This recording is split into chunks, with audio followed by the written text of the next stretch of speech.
सरकारला मला वाटतं त्याची 100 गाठवायची, कारण सरकारच्या बोटचेपी धोरण चुकीच्या धोरणामुळे ही साखरेची परिस्थिती झालेली आहे. बरं, साखर महाग झाली तर शेतकऱ्याला फायदा होतो तर तोही नाही आहे.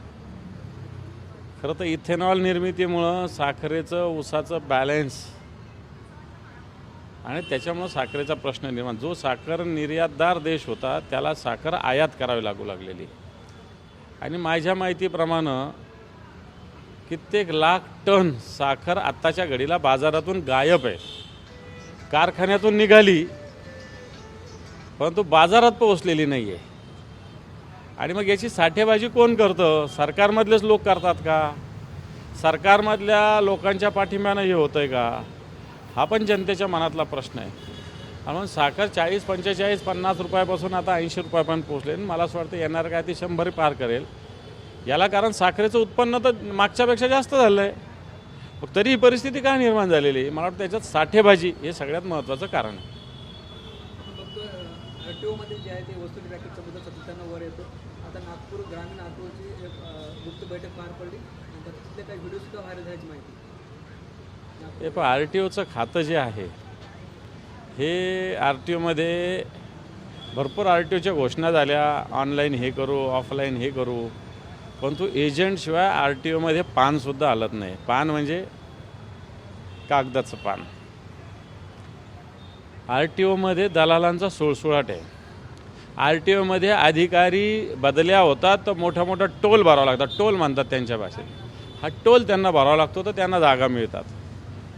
आणि म्हणून मला असं वाटतं RTO हा भ्रष्टाचाराचा मोठा अड्डा बनलेला आहे. आणि आताच्या घडीला आधी तरी चोरून लपून या गोष्टी होत्या, आता उघड उघड या गोष्टी होत आहेत. उघड उघड या गोष्टी होत आहेत.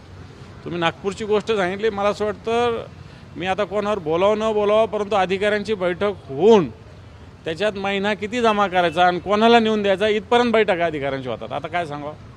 गोडतेल, सुप्त गोडतेल आहे तो राज्यात बंद करण्याचा निर्णय FDAने घेतलेला आहे. या निर्णयाकडे कसं बघाल? जे सुट्टे तेल व्यापारी आहेत ते याला विरोध दर्शवत आहेत आणि राज्यभरातून मोठ्या प्रमाणात विरोध होतो आहे.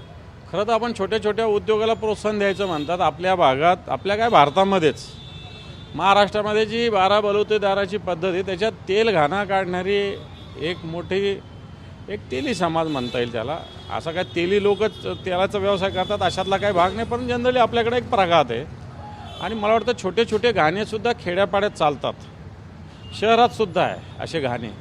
आणि मग अशा घाण्यातून ज्याला आपण ताजं तेल म्हणतो, बरेच लोक अजूनही घाण्यावर जाऊन तेल घेऊन येतात. आणि मला वाटतं असं तेल विकणाऱ्या लोकांवर आत्ताच्या घडीला FDAने बंदी घातलेली. FDAच्या अधिकाऱ्याची चूक आहे असं मी म्हणाले, सरकारची याच्यात चूक आहे. कॅबिनेटनी असा निर्णय तर भारतात झालेला आहे, पण मला वाटतं कॅबिनेट त्याला एक्सटेन्शन देत असतं. ते एक्सटेन्शन महाराष्ट्राच्या सरकारने दिलेलं नाही. आणि म्हणून जे आमचे तेल विक्रेते बांधव आहेत त्यांच्यावर तो अन्याय होतो.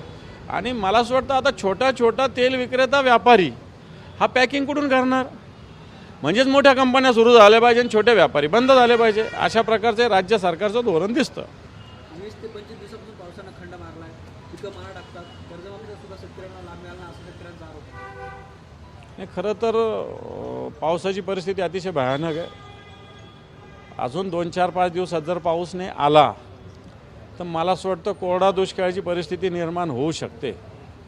कारण शेतकऱ्यांनी पेरलेलं आहे, थोडा बऱ्यापैकी पाऊस आला, थोडंसं पिकांनी मान वर केली, परंतु आता ही मान तुटण्याची वेळ आलेली आहे.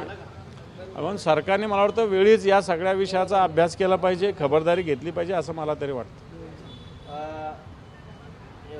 शेतकऱ्यांची अशी मागणी आहे, 1 महिन्याचा खंड झालेला आहे, आता कृत्रिम पाऊस सरकारने पाडावं, आम्हाला मदत नको मात्र कृत्रिम पाऊस पाडा अशी मागणी होती. दुष्काळ जाहीर करण्याची मागणी केली. तेव्हा दुष्काळ जाहीर झाला पाहिजे. घे कृत्रिम पाऊस हे सरकार नुसतं पैसे खाऊन घेईल, पाऊस पडणार नाही आणि काही होणार नाही. त्याच्यामुळे आपण निसर्गाला, परमेश्वरालाच हाक देऊ की पाऊस पडू दे म्हणून. नाही, मात्र शेतकऱ्यांची अशी मागणी आहे की आता जो पीक लावला होता तर त्याला फळधारणा सुरू झालेली आहे, फुलं यायला सुरुवात झालेली आहे. अशा परिस्थितीमध्ये जर पाऊस आला तर ती पिके वाचतील, त्यामुळे कृत्रिम पाऊस पडावा अशी विनंती होती शेतकऱ्यांकडून. पण सरकार या गोष्टी करू शकत नाही.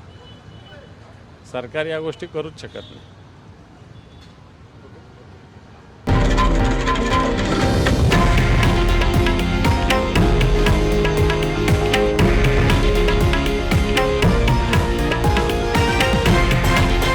हे आहे देशातील नंबर 1 न्यूज नेटवर्क आणि आपण पाहत आहात TV9 मराठी, एकमेव.